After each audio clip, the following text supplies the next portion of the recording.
একজন মুসলিম মেয়েকে রোজার মাসে রেপ করা অফিসার ভরা আদালতে কাঁদছে তার বউয়ের ছবি ফেসবুকে দেওয়ার জন্য। দীর্ঘ 16 বছরের অবর্ণীয় একটা সময় পার করে এসে যখন আলেপদের দেখি কোর্টে বসে কাঁদতে তখন সেটা উপভোগ করার সময় চায়ের কাপ মিস করাই স্বাভাবিক। আন্তর্জাতিক ট্রাইব্যুনালের একজন সাক্ষী মহিবুল্লাহ তানভীর বৃহস্পতিবার সারাদিন ছিলেন ট্রাইব্যুনালে। তিনি সারাদিনের অভিজ্ঞতা শেয়ার করে বলেন, রাবের আলেফ, পুলিশের মঈনুদ্দিন ফারুকী, এনটিওএমসির জিয়াউল আহসান, পুলিশের সাবেক আইজি মামুন সহ অনেককে ওঠানো হয় কোর্টে। দেশি কোর্টে দেখা হলেও ইন্টারন্যাশনাল ট্রাইব্যুনাল সামনাসামনি বসে বিচার প্রক্রিয়া দেখা এটাই প্রথম।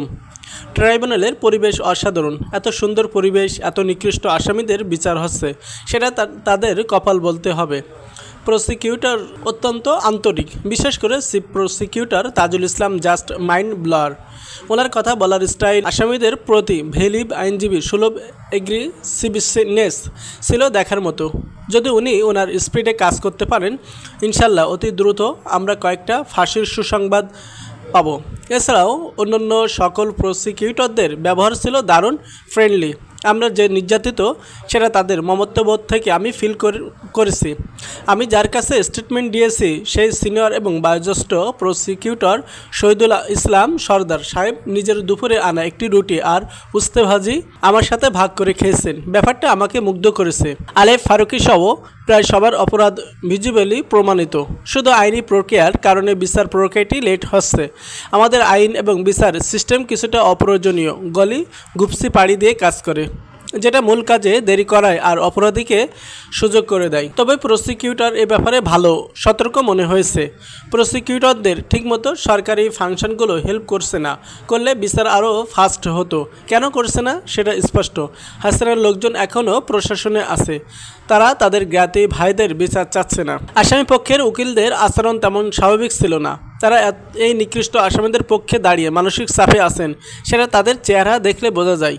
তবে ব্যতিক্রম সাইকো জিয়াউল আহসানের লয়ার, যিনি সম্পর্কে ওনার বোন, ভাই এবং বোন দুজনে ঠান্ডা মাথায় সাইকো মনে হয়েছে আমার কাছে। উনি ওনার ভাইকে ডিফেন্ড করে বাঁচাতে চাইতে পারেন, কিন্তু যেভাবে উনি ভাইয়ের সব কুকীর্তি জানার পরেও ন্যাক্কারজনকভাবে ট্রাইব্যুনালের কাজে বাধা সৃষ্টি করেছেন এবং রেগুলার করছেন। উনি গতকাল ফালতু একটা বিষয় নিয়ে ট্রাইব্যুনালের প্রায় 45 মিনিট সময় নষ্ট করেন এবং সেটাই ছিল তার উদ্দেশ্য। অবস্থায় এমন হয়, রুমে উপস্থিত তার নিজের লোক ছাড়া প্রসিকিউটর সহ আমরা রুমে উপস্থিত প্রায় সবাই তার উপর মেজাজ হারিয়ে ফেলতে শুরু করে।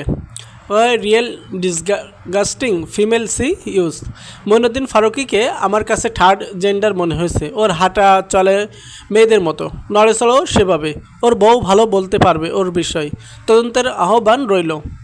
এই মেয়েলি হাঁটা চলা টাইপ লোক লোহার কাটার উপর বন্দীদের দাঁড়া করিয়ে কীভাবে উল্লাস করতো, সেটা ওর চেহারা দেখে আমি বোঝার চেষ্টা করেছিলাম।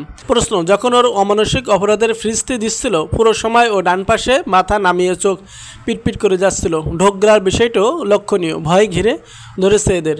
আলেপ ছিল তার সহজাত ডোন্ট কেয়ার নাটকীয় মুডে। চেহারা বসে গেছে, সাইজ এমনিতেই ছোট, আরও খাটো লাগছে।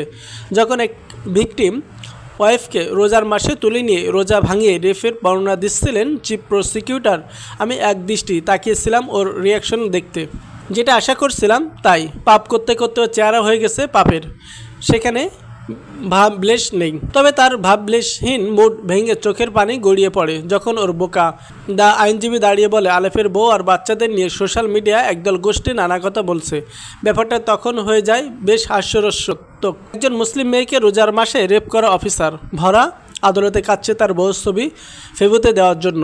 দীর্ঘ 16 বছরের অবর্ণীয় একটা সময় পার করে এসে যখন আলেপদের দেখি কোর্টে বসে কাঁদতে তখন সেটা উপভোগ করার সময় চায়ের কাপ মিস করাই স্বাভাবিক।